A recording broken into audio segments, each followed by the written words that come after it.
There's a quiet preference many people carry but rarely say out loud. It's not that you hate people. It's not that you're antisocial, broken, or bad at life. You just feel better when the world goes quiet.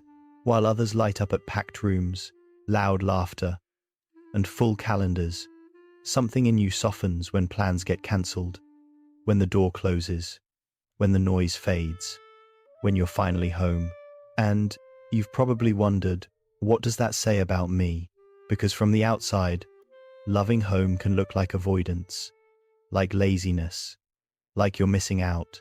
But inside, it feels like relief, like your shoulders drop an inch without you asking them to, like your breathing deepens for the first time all day.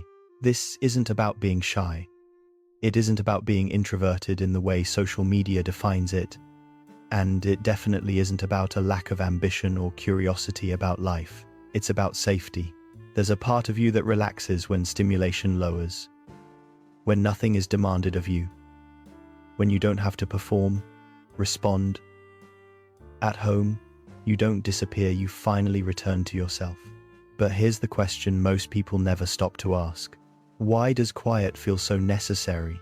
And why, for some people, does home feel less like a preference and more like a refuge? That's where the real story begins.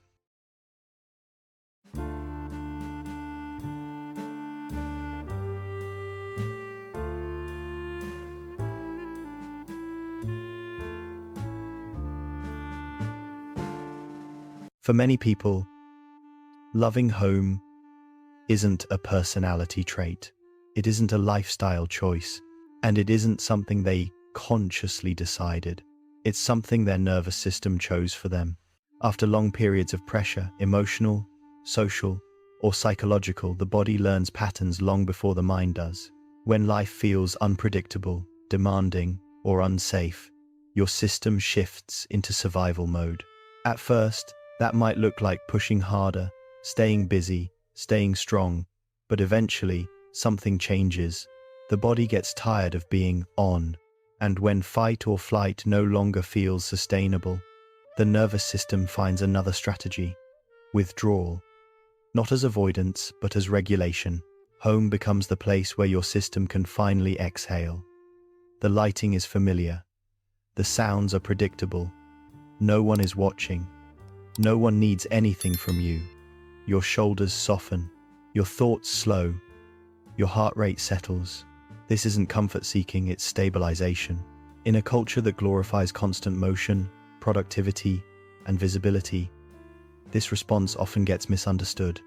From the outside, it can look like retreat, like disengagement, like giving up. But on the inside, something very intelligent is happening. Your nervous system is conserving energy. It's lowering threat. It's trying to bring you back to baseline after too much noise for too long. That's why being home can feel restorative in a way nothing else does. Not because the world is bad, but because your system has learned that quiet equals safety. And once the body learns that lesson, it doesn't forget it easily. Some people don't retreat into their homes because they prefer quiet. They do it because life slowly taught them that being out there costs too much. This archetype isn't formed by one dramatic event. It's shaped by accumulation. Long days where you had to hold it together. Workplaces where pressure never eased. Relationships where you were always adapting, explaining, absorbing more than you received. Little by little, the world stopped feeling neutral and started feeling heavy. There's often a specific moment, though most people don't name it at the time. A night you come home and realize you're not just tired, you're depleted. Not in a sleep it off way, but in a deeper sense. Your body feels hollow. Your mind can't organize another conversation, and the thought of showing up again tomorrow feels unbearable. So you start choosing home more often. At first, it's practical. Rest, recovery, time to think. But soon, home becomes something else. It becomes the only place where you don't feel braced for impact, where you're not anticipating criticism, conflict, or emotional labor. This isn't laziness. It's not withdrawal for comfort's sake. It's a system that learned through experience that constant exposure leads to collapse. What many people miss is that these individuals often like people. They may even enjoy social connection when their system has the capacity for it. But capacity matters, and when it's been drained too many times without repair, the body starts choosing safety over stimulation by default. Home, then, becomes a temporary shelter, a place to heal, regroup, and feel whole again. The danger isn't in seeking that refuge. The danger is when no one ever names what pushed you there in the first place. Because without understanding the cause, retreat can quietly turn into a life lived in self-protection long after the threat has passed. Introversion is one of the most misunderstood labels in modern psychology.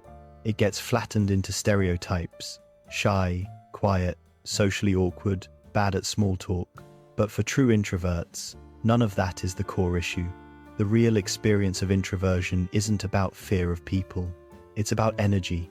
For a true introvert, social interaction, especially unstructured, high-stimulus interaction, draws from a limited internal reserve. They might enjoy the conversation. They might be fully engaged, warm, present, but underneath that engagement, something is being spent. And the cost doesn't always show up in the moment. It shows up later. When the social energy drops and the body catches up, there's a familiar after effect. Mental fog, physical heaviness, an urge to be silent. Not sadness, not anxiety, just depletion. The kind that can't be fixed by scrolling or distraction, only by space. This is why home matters so much. Not as an escape, but as a reset point. A place where stimulation lowers enough for the nervous system to recharge. Where there's no pressure to respond, perform, or keep up. Where the inner battery quietly rebuilds itself. What's important to understand is that introverts don't dislike people. Many care deeply. They simply learned, often through burnout, that without sufficient solitude, they lose access to themselves. Their thoughts blur, their patience thins, their sense of center disappears. So choosing home isn't avoidance. It's maintenance. It's self-regulation. The myth is that introverts are closed off from life. The truth is, they stay close to life by stepping away from it just enough to remain intact. For creators, home often becomes more than a place to rest. It becomes a space of focus, a container, a quiet inner workshop where ideas finally have room to breathe. Writers, artists, musicians, thinkers, many of them discover early on that their best work doesn't arrive in crowded rooms or constant conversation. It shows up in stillness, in long stretches of uninterrupted time, in the absence of external demands. Solitude gives their minds the depth and continuity needed to connect distant thoughts, emotions, and images into something meaningful. In that sense, loving home is not about withdrawing from the world. It's about going inward long enough to bring something back. But solitude is a double-edged gift. The same quiet that allows ideas to surface can also amplify doubt. Without external reference points, the inner critic grows louder. Thoughts loop. Perfectionism creeps in. And what started as creative focus can slowly tilt into isolation, where ideas stay trapped in the mind instead of moving into form. Many creators know this tension intimately. Home can feel like a sanctuary one day and a sealed room the next. Inspiration flows, then stalls. Confidence rises, then collapses under its own weight. Without some friction from the outside world, creativity can lose direction, momentum, and grounding. This is where the myth breaks. Solitude doesn't automatically produce great work. It produces raw material. Depth without movement can turn heavy. Insight without expression can turn inward and sour. Healthy, creative solitude has a rhythm. Inward to gather, outward to test, share, and shape. Home provides the depth, but the world provides the feedback that keeps creation alive. For creators, learning this balance isn't about forcing social energy. It's about recognizing that solitude is a powerful tool, but only when it remains a doorway, not a destination. For some people, the reason they prefer staying home has very little to do with social connection and everything to do with sensation. They don't dislike people. They aren't afraid of interaction. What drains them is the environment itself, the volume, the lights, the constant movement, the feeling of being surrounded by too much input at once. Crowded spaces aren't just busy to them, they're overwhelming. Conversations overlap, music blares, phones buzz, visuals compete for attention. Their nervous system doesn't filter this stimulation easily, so everything arrives at full intensity. Nothing fades into the background. This is sensory overload, and when it happens, the body responds the same way it would to any other form of stress. Muscles tense, breathing shortens, irritation rises. Fatigue sets in quickly, not because something is wrong, but because the system is working overtime just to stay regulated. Home, in contrast, offers control, predictable sounds, softer lighting, familiar textures, the ability to lower stimulation instead of constantly adapting to it. In that environment, the nervous system doesn't have to fight for balance. It can simply settle. This is why it's important to separate social preference from sensory tolerance. A person can enjoy meaningful conversation and still avoid noisy restaurants. They can care deeply about connection and still need quiet to feel okay. When this distinction isn't understood, people often shame themselves. They assume they're too sensitive or difficult. But sensitivity isn't a flaw, it's a nervous system wired to notice more. And for those systems, choosing home isn't avoidance. It's intelligent self-protection. There's a transition almost no one talks about. It doesn't happen all at once. There's no dramatic breaking point. No clear moment where peace suddenly becomes a problem. It happens quietly.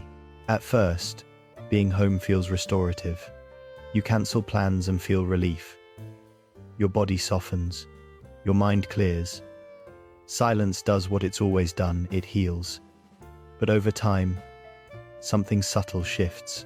You stop looking forward to going out not because you're tired, but because the idea no longer sparks anything. Invitations feel heavy before they even arrive. The world begins to feel distant, as if it's happening somewhere you no longer belong. This is the moment when rest turns into retreat. The comfort that once gave you space to recover slowly starts narrowing your range of motion. You're safe but contained, quiet but disconnected. Not unhappy, exactly, but strangely unmotivated.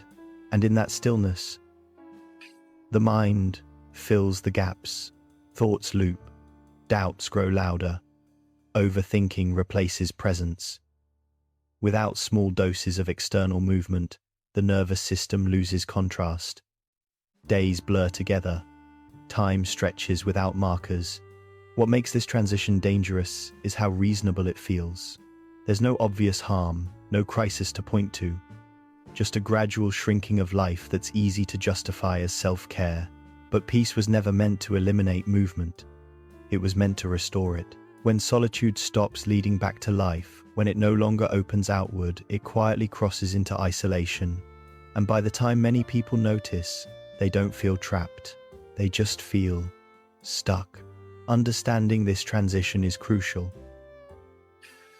Not to shame yourself, but to recognize when what once protected you is asking to be rebalanced. What often makes isolation harder isn't the solitude itself. It's the shame that quietly wraps around it. At some point, a thought starts forming in the background. Something is wrong with me. You watch others moving forward, building careers, relationships, full lives, and you begin measuring yourself against an invisible timeline you never agreed to. The comparison isn't loud. It's subtle, but it's constant. I should want more. I should be out there. I shouldn't feel this behind. This shame layer is especially heavy because it feels personal. You don't see it as a nervous system response or a protective pattern. You see it as a flaw, a lack of drive, a failure to keep up with life the way everyone else seems to. And shame is isolating by design. The more you judge yourself, the more you withdraw. The more you withdraw, the quieter your world becomes. And in that quiet, shame grows louder. It tells you that you've missed your chance, that you don't know how to re-enter, that staying home is proof you're stuck. But this loop didn't begin with weakness. It began with adaptation. At some point, your system learned that pulling back reduced pain, that staying small preserved energy, that quiet felt safer than disappointment or overload. Shame enters later when the strategy outlives the threat and turns inward. Nothing about this means you're broken. It means your system did what it was designed to do. Healing doesn't start by forcing confidence or motivation. It starts by removing blame, by understanding that what you're feeling isn't a personal failure, it's a pattern that once kept you intact. And patterns, once seen clearly, can be gently changed.